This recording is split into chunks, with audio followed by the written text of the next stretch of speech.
Welcome to Shivaji studio. ఈ రోజు మన న్యూస్ ఐటమ్ బార్బెల్ రెడ్డి. ఎవరి బార్బెల్ రెడ్డి అంటే మీరు యూట్యూబ్ ని రెగ్యులర్ గా ఫాలో అయ్యేటట్లయితే బార్బెల్ పిచ్ మీటింగ్స్ అని ఒక యూట్యూబ్ ఛానల్ మెయింటైన్ చేస్తూ పిచ్చి పిచ్చిగా వీడియోలు చేస్తుంటాడు. ఇతని పేరే బార్బెల్ రెడ్డి. ఈయన 6 నెలలకు ముందు జనసేన పార్టీకి సంబంధించి పవన్ కళ్యాణ్ గురించి ఒక రాజకీయ విశ్లేషణ చేశాడు. ఆ రాజకీయ విశ్లేషణకు కౌంటర్ గానే ఈ రోజు మనం ఈ వీడియో చేయడం జరుగుతుంది. మీకు ఈ వీడియో నచ్చినట్లయితే లైక్ చేయండి, షేర్ చేయండి, ఛానల్ మాత్రం సబ్స్క్రైబ్ చేసుకోవడం మర్చిపోవద్దు. ఇప్పుడు ఆయన మేధో మదనాన్ని చిలికే ప్రయత్నం చేద్దాం. ఈ వీడియో కాసేపు చూడండి. ఎలక్షన్ ప్రెడిక్షన్స్ ఆంధ్ర ఏంటి బ్రో, నీకు ఎందుకు ఇవన్నీ ఎందుకలా? సారీ, ఏంటి ఇంత కాంట్రవర్షియల్ టాపిక్ ఎందుకు అంటే చాలా ఆలోచించారు. ఎప్పుడు నుంచో చేద్దాం అనుకుంటున్నాను, కానీ బేసిక్గా పాలిటిక్స్ స్పెషల్లీ మన స్టేట్స్లో ఏంటంటే అంత డివైడెడ్ ఉంటుంది, చాలా ట్రైబలిజం ఉంటుంది. అది కొంచెం చెప్పాలి. అది చెప్పకపోతే మళ్ళీ మీరు కన్ఫ్యూజన్లో వీడు అది వీడు ఇది అట్లా అనుకుంటారు. ఇట్లా పిచ్చి పిచ్చి వీడియోలు చేస్తుంటాడు. సో బేసిక్గా నాది తెలంగాణ, నాకు ఆంధ్ర సైడ్ చుట్టాలు లేరు, సంబంధమే లేదు. పాలిటిక్స్కి మాకు సంబంధమే లేదు. నాకు అసలు no stake in this. India వచ్చి ఆల్మోస్ట్ 8 years అవుతున్నట్టుంది. మళ్ళీ ఎప్పుడు వస్తా నాకు తెలియదు. సో నేను కొన్ని నెంబర్స్తో మాట్లాడతాను, కొన్ని ఎవిడెన్సెస్తో వస్తాను. సో బేసిక్గా ఎవరు గెలవబోతున్నారు, ఎందుకు, ఏం జరుగుతుంది, and special focus on Pawan Kalyan garu మాట్లాడతాం. Special focus on Pawan Kalyan మాట్లాడతాడంట. మీరైతే లైక్, షేర్, సబ్స్క్రైబ్ మర్చిపోకండి. అలానే ఎందుకు నా ఛానల్ అంట సబ్స్క్రైబ్ చేసుకోండి. సరదా man, just for fun. Andhra elections are always fun అండి. Fun in the sense that Andhra elections fun అంట. 5 కోట్ల మంది భవిష్యత్తుని నిర్ణయించేటువంటి ఎలక్షన్లు ఈయనకు ఫన్ అంట. ఇట్లుంటారు జనాలు. కానీ ఇన్ మై ఎక్స్పీరియన్స్ నేను ఏదైతే చూస్తున్నానో చాలా కష్టం అండి. చాలా పవన్ కళ్యాణ్ రాజకీయాల్లో చాలా కష్టం అంట. మాట్లాడతారా? ఎందుకంటే జనాలు హట్ అవుతారు. ఫ్యాన్స్ ఏమో సీఎం సీఎం అంటారు. ఎట్ అవుతారు సీఎం? కొంచెం కామన్ సెన్స్ వాడాలి. నెంబర్స్ గేమ్స్ తెలుసు కదా, మీరు నెంబర్ నీకు తెలుసు బాగా, నెంబర్ గేమ్స్ నీకు బాగా తెలుసు. 6% ఓట్ షేర్ సీఎం అయిపోతారా? 6% ఓట్ షేర్ తో పవన్ కళ్యాణ్ ఎలా ముఖ్యమంత్రి అవుతాడు? పవన్ కళ్యాణ్ ఫ్యాన్స్ అంతా అనవసరంగా సీఎం సీఎం సీఎం అని అరుస్తారు అని చెప్తున్నాడు. ముఖ్యమంత్రి అవ్వడము, ఎమ్మెల్యే అవడమో, ఎంపీ అవ్వడమో గత ఎన్నికల్లో వచ్చినటువంటి ఓట్ పర్సెంట్ తో కాదు నిర్ణయించేది మిస్టర్ బార్బెల్ రెడ్డి. ఈ ఎన్నికల్లో ఎన్ని ఓట్లు వచ్చాయి, ఈ ఎన్నికల్లో ఎన్ని సీట్లు వచ్చాయో చూసి నిర్ణయిస్తారు తప్ప గత ఎన్నికల్లో ఎన్ని ఓట్లు వచ్చినాయి, గత ఎన్నికల్లో ఎన్ని సీట్లు వచ్చినాయని ముఖ్యమంత్రి పదవి నిర్దేశించారు మిస్టర్ బార్బెల్ రెడ్డి. 3 సీట్లతో మొదలైనటువంటి బీజేపీ పార్టీ ఈ రోజు దేశంలోనే బలమైన పార్టీగా ఎదిగింది. నరేంద్ర మోడీ ప్రధానమంత్రి అయ్యాడు మిస్టర్ బార్బెల్ రెడ్డి. ఎవిడెన్స్ ఎన్ని ఎంపీటీసీలు గెలుచుకున్నారు, ఎన్ని జెడ్పీటీసీలు గెలుచుకున్నారు, మున్సిపల్ ఎలక్షన్స్ లో ఏం చేశారు? లెస్ దాన్ మళ్ళీ single seat 5% 4% of the seats గెలిచారు. ఇప్పుడు మీరు అదే పర్సెంటేజ్ లో ఉన్నారు, అదే పర్సెంటేజ్ లో ఉన్నారు అంటున్నాడు. అదే పర్సెంటేజ్ లో ఉన్నారని నీకు ఎట్లా తెలుసు? నువ్వు అమెరికాలో కూర్చొని ఏమైనా కలలు కన్నావా? నువ్వేమైనా సర్వే చేసినావా? లేదా ఎలక్షన్ ఏమైనా జరిగిందా? ఏ డేటా ఆధారంగా జనసేన పార్టీ గ్రోత్ అవ్వలేదని చెప్తావు? నోటికొచ్చింది, ఎక్కడో అమెరికాలో కూర్చొని నోటికొచ్చింది. ఎట్లా తెలుసు నీకు గ్రోత్ ఉందా లేదని? ఎట్లా తెలుసు? ఏ బేసిస్ మీద చెప్తున్నావు? ఇంకేమన్నా అంటే గత ఎన్నికలు అంటావు. గత ఎన్నికలకు ఈ ఎన్నికలకు ఏం సంబంధం? పవన్ కళ్యాణ్ గారు ఎక్కడి నుంచి కంటెస్ట్ చేస్తారండి? పవన్ కళ్యాణ్ ఎక్కడి నుంచి పోటీ చేస్తున్నాడో ఈయనకి చెప్పాలంట. ఊరికి నేను అటు ఇటు వస్తా, అప్పుడప్పుడు వచ్చి మాట్లాడి వెళ్తాను, నన్ను గెలిపియండి అంటే ఎందుకు గెలిపిస్తారు? ప్రతి దాంట్లో ఇన్కన్సిస్టెన్సీ అండి. ఇన్కన్సిస్టెన్సీ అంట. ఇతను చెప్తున్నాడు పవన్ కళ్యాణ్ కి పాలిటిక్స్ లో ఇన్కన్సిస్టెన్సీ ఉంది అంటా ఉన్నాడు. ఇన్కన్సిస్టెన్సీకి మీనింగ్ నేను చెప్తాను బార్బెల్ రెడ్డి, విను. ఒక రోజేమో ఫిట్నెస్ మీద వీడియో చేస్తావు, ఒక రోజేమో సినిమా రివ్యూలు అంటావు, ఒక రోజేమో పాలిటిక్స్ అంటావు, ఒక రోజేమో సినిమా ట్రైలర్స్ అంటావు. దీన్ని ఇన్కన్సిస్టెన్సీ అంటారు. ఒక టాపిక్ మీద కన్సిస్టెంట్ గా వీడియోలు చేయలేని నువ్వు, ఒక టాపిక్ మీద కనీసం డుబ్బాకూరు యూట్యూబ్ ఛానల్ నడపలేని నువ్వు పవన్ కళ్యాణ్ కన్సిస్టెన్సీ గురించి మాట్లాడతాడు. రాజకీయాల్లో కన్సిస్టెన్సీ ఇన్కన్సిస్టెన్సీ ఉండదు బార్బెల్ రెడ్డి. రాజకీయాల్లో ఎత్తులు పై ఎత్తులు మాత్రమే ఉంటది. రాజకీయాలు రోజు రోజుకు మారుతాయి, గంట గంటకు మారుతాయి, సంవత్సరం సంవత్సరంకి మారుతాయి. నేను కన్సిస్టెన్సీగా ఒకటే చోట కూర్చున్నానంటే రాజకీయాలు చేయలేము.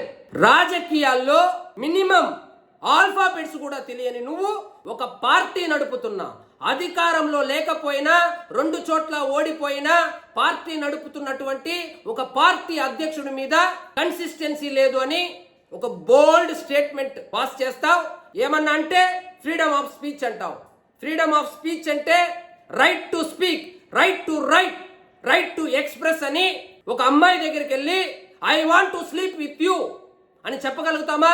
చెప్పు తీసుకొని కొడుతుంది. నీకు ఫ్రీడమ్ ఆఫ్ స్పీచ్ ఉందని ఇతరుల మనోభావాలు దెబ్బతినే విధంగా మాట్లాడే రైట్ ఎవరిచ్చారు? ఫ్రీడమ్ ఆఫ్ స్పీచ్ కూడా లిమిటేషన్స్ ఉంటుంది. ఆ మినిమం కామన్ సెన్స్ లేకుండా ఏదో ఒక పిచ్చి పిచ్చి డేటా తీసుకొని వచ్చి అప్పుడు 6% వచ్చింది, 5% వచ్చింది, కన్సిస్టెన్సీ లేదని స్టేట్మెంట్లు పాస్ చేస్తాం. ఇన్కన్సిస్టెన్సీ పాయింట్స్ చెప్తున్నా.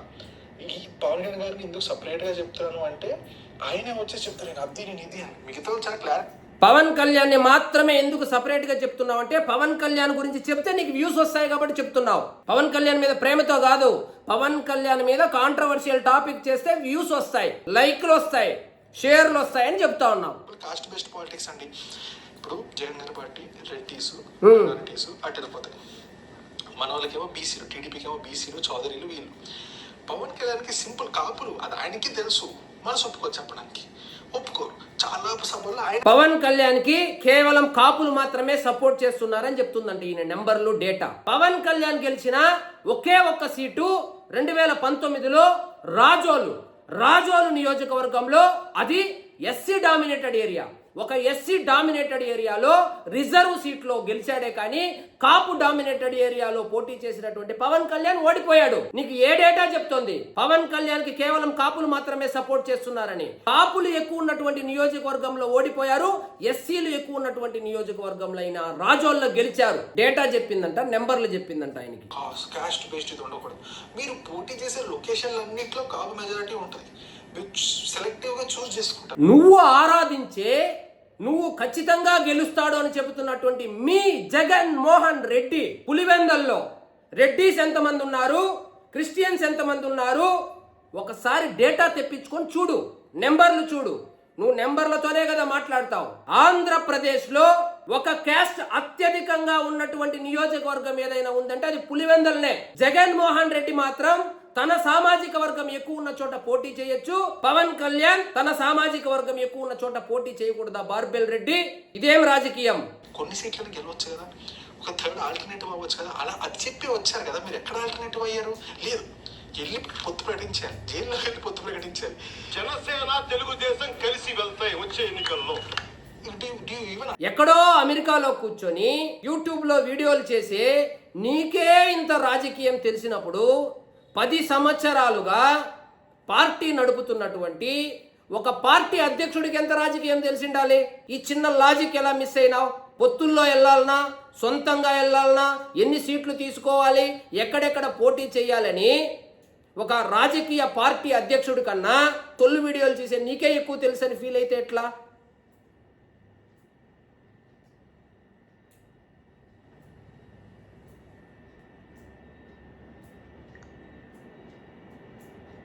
ఎలా ఫీల్ అవుతారు అంటే మా అన్న తోపుతురు అనేవాడు అంటే వెళ్ళిపోయి జాయిన్ అంటే వాళ్ళు ఎక్కడ నుంచి వస్తారు కాన్ఫిడెన్స్? ఇప్పుడు మా వాటర్ మై లీడర్ ఇస్ తోపు అనే ఫీలింగ్ అలా ఉంటారు కదా. మీరు అది ఇవ్వట్ల. జనసేన ఫాలోవర్స్ కి వాళ్ళ లీడర్ తోపని ఫస్ట్ రోజు నుంచి అదే ఒపీనియన్ ఉంది, ప్రూవ్ అయింది. నీకు లేకపోతే వాళ్ళు ఏం చేస్తారు? ఇప్పుడైనా ఆయన బెనిఫిట్ ఆఫ్ టీడీపీ పార్టీ కోసం పనిచేస్తారు ఆల్మోస్ట్ 10+ years నుంచి. పవన్ కళ్యాణ్ టీడీపీకి అనుకూలంగా పనిచేస్తున్నాడంట. బార్బెల్ రెడ్డి పవన్ కళ్యాణ్ టీడీపీకి అనుకూలంగా పనిచేసి ఉంటే 2019లో కనుక పొత్తు పెట్టుకొని ఉంటే నువ్వు అభిమానించే, నువ్వు ఆరాధించే జగన్ మోహన్ రెడ్డి అనేవాడు ఈ జన్మకు ముఖ్యమంత్రి అయ్యిండు. బార్బెల్ రెడ్డి జనాలు అదే అనుకుంటారు and that is not proper approach అని నా ఫీలింగ్. అండ్ గట్టిగా చెప్పండి అబ్బా, Janasena I think 2 months elections ఏంటి మీదేంటి, మీరు ఏం చేద్దాం అనుకుంటున్నారు, పాలసీ వైజ్ ఏంటి అంటే ఏముంటుంది? పవన్ కళ్యాణ్ చాలా క్లియర్ గా చెప్పాడు. ఆయన అజెండా ఈ రాష్ట్రానికి పట్టినటువంటి ఈ జగన్ మోహన్ రెడ్డి అనేటువంటి ఒక దెయ్యాన్ని వదిలించడమే నా అజెండా అని చెప్పి ప్రతిరోజు మీటింగ్ లో చెప్పిందే చెప్పి పాడిందే పాడరా పాసిపల్ల దాసరి అని చెబుతుంటే నీకు అర్థం కాకపోతే ఎవంది తప్పు? బార్బెల్ రెడ్డి జగన్ మోహన్ రెడ్డిని గద్దె దించడమే నా అజెండా, జగన్ మోహన్ రెడ్డిని అధపాతాళంలోకి తొక్కడమే నా అజెండా అని ప్రతిరోజు చెప్పాడు. నీకు అర్థం కాల. నీకు అర్థం కాకపోవడం ఎవరిది తప్పు? టీడీపీని చాలా తక్కువ అంచనా వేస్తున్నారు అనిపిస్తుంది. ఎలక్షన్స్ అయితే ట్రూ కలర్స్ బయటపడతాయి అండ్ క్యాండిడేట్స్ అనౌన్స్ చేస్తే అప్పుడు రచ్చరంబోలా మొదలవుతుంది. క్యాండిడేట్స్ ని అనౌన్స్ చేస్తే రచ్చ రంబోలా అవుతుంది అని చెప్పావు, అవ్వలేదే మరి? జనసేన పోటీ చేసినటువంటి 23 సీట్లలో 23 సీట్లు గెలిచి 100% స్ట్రైక్ రేట్ కొట్టింది బార్బెల్ రెడ్డి. ఎక్కడ పోయింది నీ విశ్లేషణ? ఈయనకి ఇంకొక తెలివితేటలు ఏమంటే, ఒకవేళ నేను చెప్పినటువంటి అనాలిసిస్ తప్పైతే వచ్చి సారీ చెప్తానంటాడు. ఇది ఎలా ఉందంటే, చెప్పుతో కొట్టి ఓ 10 నిమిషాల తర్వాత సారీ చెప్పినట్లుంది. చెప్పుతో కొట్టిన దానికి ఒక వీడియో, సారీ చెప్పిన దానికి ఒక వీడియో. ఈ మొత్తం వీడియోలో నువ్వు పవన్ కళ్యాణ్ ని విమర్శించినటువంటి ప్రతి ఒక్కదానికి ఈ ఎన్నికల్లో ఫలితాలు సమాధానం చెప్పి ఉంటుందని నేను భావిస్తున్నాను. బార్బెల్ రెడ్డి ఏ నియోజకవర్గం ఎంచుకున్నాడో తెలియదు అన్నావు. 70,000 పైచిలకు మెజారిటీతో పిఠాపురంలో గెలిచాడు బార్బెల్ రెడ్డి. ఇన్కన్సిస్టెన్సీ అన్నావు. ఒక్కటే కన్సిస్టెన్సీతో మొదటి రోజు నుంచి జగన్మోహన్ రెడ్డిని దించడమే నా అజెండా అన్నాడు. దించి పారేశాడు బార్బెల్ రెడ్డి. ఎన్ని సీట్లు పోటీ చేస్తాడో తెలియదు అన్నావు. ఎన్ని సీట్లు పోటీ చేస్తాడో తెలుసో తెలియదో గానీ ఎన్ని సీట్లలో పోటీ చేసినాడో అన్ని సీట్లలో గెలిచినాడు బార్బెల్ రెడ్డి. 175 నియోజకవర్గాల్లో పోటీ చేయాలి అన్నావు. రాజకీయాల్లో ఒకటి గుర్తుపెట్టుకో బార్బెల్ రెడ్డి, ఎన్ని సీట్లలో పోటీ చేశామనేది ముఖ్యం కాదు, ఎన్ని సీట్లలో గెలిచామనేదే ముఖ్యము. ఎంత ఓట్ షేర్ వచ్చిందనేది ముఖ్యం కాదు, ఎంత మంది శాసనసభలోనో పార్లమెంట్ లోనో ఉన్నారనేదే ముఖ్యం. బార్బెల్ రెడ్డి బీఆర్ఎస్ ని చూసి నేర్చుకో అన్నావు, వైఎస్ఆర్సీపీని చూసి పవన్ కళ్యాణ్ నేర్చుకోవాలి అనుకున్నావు. బీఆర్ఎస్ పార్టీకి ఈ రోజు లోక్సభలో ఉన్నటువంటి అభ్యర్థుల సంఖ్య 0. బార్బెల్ రెడ్డి జనసేన పార్టీకి నువ్వు చెప్పిన ఇన్కన్సిస్టెన్సీ ఉన్నటువంటి పవన్ కళ్యాణ్ నడిపినటువంటి జనసేన పార్టీకి లోక్సభలో 2 అభ్యర్థులు ఉన్నారు. బార్బెల్ రెడ్డి నువ్వు చెప్పిన వైఎస్ఆర్సీపీకి శాసనసభలో ఉన్న సభ్యుల సంఖ్య 11. నువ్వు ఇన్కన్సిస్టెన్సీ, రాజకీయాలకు పనికిరాడు అని చెప్పినటువంటి పవన్ కళ్యాణ్ నడుపుతున్న జనసేన పార్టీకి ఈ రోజు శాసనసభలో 21 మంది ఉన్నారు. బార్బెల్ రెడ్డి ఆంధ్రప్రదేశ్ లో జనాలంతా చాలా హ్యాపీగా ఉన్నారు. జగన్మోహన్ రెడ్డి వెనకాలే ర్యాలీ అవుతారని చెప్పావు బార్బెల్ రెడ్డి. కూటమి వైపు ర్యాలీ అయ్యారు బార్బెల్ రెడ్డి. ఇప్పుడు నేను ఫైనల్ గా చెప్పవచ్చేది ఏమిటంటే, ఇలాంటి మిడి జ్ఞానంతో రాజకీయ విశ్లేషణలు చేసి ఉన్న క్రెడిబిలిటీని పోగొట్టుకోవద్దు. రాజకీయాలు వేరు, సినిమాలు వేరు. బార్బెల్ రెడ్డి నువ్వు ఎక్కడో అమెరికాలో కూర్చొని పిచ్చి వీడియోలు చేసి బార్బెల్ పిచ్చి మీటింగ్స్ అని కలరింగ్ ఇవ్వడం తగ్గించుకో. ఫ్రీడమ్ ఆఫ్ స్పీచ్ నీకెంతుందో నాకు అంతే ఉంది, అందరికీ అంతే ఉంటుంది. ఇదండి ఈ రోజు మన టాపిక్. మీకు ఈ వీడియో నచ్చినట్లయితే లైక్ చేయండి, షేర్ చేయండి, ఛానల్ మాత్రం సబ్స్క్రైబ్ చేసుకోవడం మర్చిపోవద్దు. జై హింద్.